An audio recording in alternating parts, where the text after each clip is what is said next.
송강은 늘어난 양산박의 사람 수만큼 거기에 맞춰 산채의 규모를 키우는데 힘을 썼다.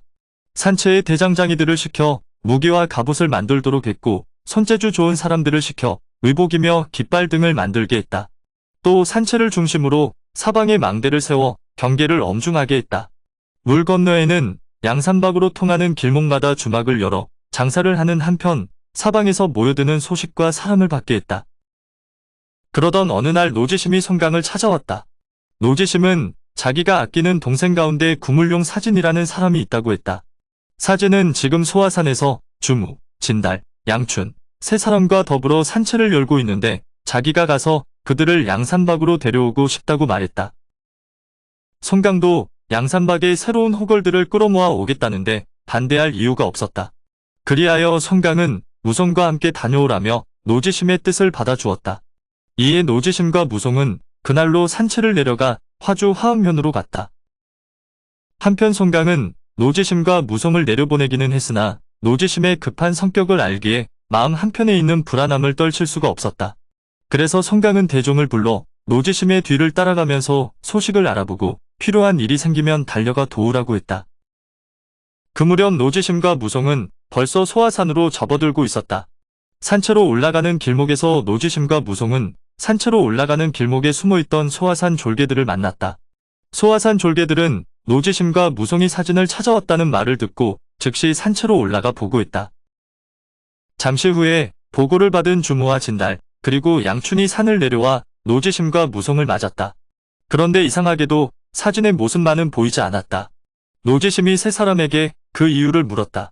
그랬더니 그들은 한숨을 쉬면서 지금 사진은 감옥에 갇혀 있다고 했다. 사진이 감옥에 갇힌 사연은 이랬다. 얼마 전에 사진이 산을 내려갔다가 귀양 가고 있는 환쟁이를 우연히 만났다는 것이다. 그 환쟁이의 이름은 왕이었는데 북경 대명부에서 유명했다고 한다. 왕이는 서학하산에 있는 금천성제묘에 벽화를 그리기로 되어 있었다고 했다. 그래서 왕이는 그의 딸 옥교지를 데리고 가게 되었는데 재수없게도 이 고을의 하태수 눈에 띄게 되었다. 하태수란 놈은 채태사의 집을 드나들다 우연찮게 벼슬자리를 얻게 된 놈이라고 했다. 그렇다 보니 능력은 없으면서 욕심은 많고 행실도 나쁜 놈이라고 했다. 그런 하태수가 금천성제묘에 향을 사르러 갔다가 우연히 옥교지를 보고 반해버린 것이다. 하태수는 왕이에게 옥교지를 첩으로 달라고 여러 차례 사람을 보내 졸랐다고 한다. 그러다가 왕이가 자기 말을 들어주지 않자 하태수는 옥교지를 억지로 빼앗고 왕이에게는 누명을 씌워 얼굴에 먹자를 새긴 뒤 멀리 귀양을 보내게 했다고 한다. 그런데 마침 그 귀양길에서 왕이가 우연히 사진을 만난 것이다. 왕이로부터 그 어처구니 없는 신세 타령을 들은 사진은 화를 참지 못하고 호송하던 두 공인을 죽이고 왕이를 소화산 산채로 데려왔다고 한다. 거기서 그치면 좋았겠지만 사진은 하태수를 가만히 둘 수 없다며 하태수를 죽이러 성 안으로 들어갔다가 오히려 암살에 실패해 사로잡히는 신세가 되고 말았다고 한다. 그 뒤 화가 난 하태수가 소화산 산채를 토벌하기 위해 군사를 준비 중이라는 소식을 듣고 지금 소화산 산채는 어떻게 해야 할지 몰라 고민이라고 했다. 거기까지 이야기를 들은 노지심은 화를 참지 못하고 당장 하태수를 때려 죽이겠다며 달려가려고 했다. 그러자 무송을 비롯한 나머지 두령들이 그런 노지심을 붙잡고 사정사정해서 겨우 그날 밤을 넘겼다. 하지만 노지심은 새벽이 되자마자 일어나 선장과 계도를 챙겨 들고 떠날 채비를 했다. 무송과 다른 두령들이 그런 노지심을 말렸으나 아무도 노지심의 고집을 꺾을 수는 없었다. 이에 주무도 어쩔 수 없다는 듯 몸 날래고 영리한 졸개 둘을 뽑아 노지심에게 딸려 보냈다. 만약 무슨 일이 생기면 얼른 산채로 소식을 달라는 뜻이었다. 그 길로 소화산을 내려간 노지심은 한 걸음에 화주성으로 달려갔다. 노지심은 성 안에 들기 바쁘게 지나가는 사람을 붙잡고 관아가 어디 있는지 물었다. 주교를 건너 동쪽으로 가면 된다는 말을 듣고 막 다리 위로 올라서려고 할 때였다. 사람들이 노지심에게 태수가 지나간다고 어서 몸을 굽히라고 했다. 노지심은 속으로 잘 됐다 싶었다. 그때 하태수의 가마가 천천히 노지심 곁을 지나갔다. 노지심이 가만히 보니 하태수는 사방이 막힌 가마를 타고 있었다. 그리고 가마의 창 양쪽으로 각기 10명의 호위병이 무장한 상태로 둘러싸듯 따르고 있었다. 그걸 본 노지심은 아직 때가 아니라고 생각하고 일단 지금은 참기로 했다. 그런데 노지심이 하태수의 가마를 살피고 있던 순간 하태수도 가마 창문을 조금 열고 노지심을 지켜보고 있었다. 나쁜 짓을 일삼는 악인들은 경계심이 평범한 사람들보다 훨씬 뛰어나다. 하태수는 금세 덤벼들 듯 하다가 덤비지 않는 노지심을 날카로운 눈빛으로 바라봤다. 그리고 가마가 다리를 건너 관청으로 들어가자 하태수는 가마에서 내려 호위군 두 사람을 불렀다. 하태수는 그들에게 지금 당장 건너온 다리로 가서 뚱뚱한 스님을 이리로 모셔오라고 했다. 하태수가 아무 내색 없이 그렇게 말하자 호위군 두 사람은 시키는 대로 했다. 호위군들이 다리 위에 이르러 아직도 거기 있는 노지심에게 태수가 스님을 찾는다고 공손히 말했다.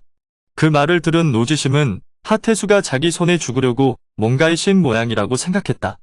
그래서 노지심은 기쁜 마음으로 두 호위군을 따라 관하로 갔다. 이때 하태수는 노지심을 맞을 모든 준비를 갖추고 있었다. 태수는 군사들에게 노지심이 들어오면 선장과 궤도는 놓아두고 후당으로 들게 하라고 일렀다.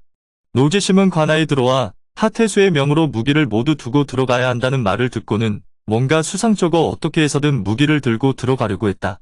하지만 노지심의 고집은 통하지 않았다. 결국 노지심은 선장과 궤도를 밖에 두고 후당으로 들어가야 했다. 노지심은 비록 무기는 두고 왔어도 자기 주먹만으로도 하태수쯤은 충분히 죽일 수 있다고 믿었다. 의도가 수상한 것을 느끼면서도 무기를 두고 왼손으로 후당으로 들어간 것은 그런 믿음에서였다. 하지만 막상 하태수 앞에 도착해보니 노지심이 생각하던 상황과는 다르게 흘러갔다. 하태수는 노지심을 보자마자 손으로 노지심을 가리키며 저놈을 잡으라고 소리쳤다. 그러자 양쪽 벽 뒤에 숨어있던 수십 명의 군사들이 달려나와 벌떼같이 노지심을 덮쳤다. 아무리 노지심이라 해도 맨손으로 수십 명의 군사들을 당할 수는 없었다. 노지심은 군사들에게 둘러싸여 만신창이가 될 때까지 두들겨 맞았다. 결국 바닥에 쓰러진 노지심은 군사들에 의해 밧줄에 묶이는 신세가 되고 말았다. 노지심은 밧줄에 묶인 신세가 되고 말았지만 그렇다고 기까지 죽지는 않았다. 노지심은 하태수에게 온갖 욕을 퍼부으며 양산박에서 가만두지 않을 것이라고 했다. 그 말을 들은 하태수는 오히려 잘됐다 싶어 노지심의 목에 칼을 씌우고 사형수들이 있는 감옥에 사진과 함께 가두었다. 노지심에 대한 소문은 벌써 화주성 안에 널리 퍼졌다. 노지심을 뒤따라온 소화산 졸개들도 그 소문을 듣고 산채로 돌아가 두령들에게 알렸다. 그때 마침 노지심이 걱정돼서 송강이 뒤따라 보낸 대종이 소화산 산채에 도착했다. 무성으로부터 노지심에 관해 전해 들은 대종은 그 길로 다시 양산박으로 달려가 송강에게 이 일을 알렸다. 오늘의 영상은 여기까지입니다. 영상이 도움이 되셨다면 구독과 좋아요, 알람 설정 부탁드립니다. 시청해주셔서 감사합니다.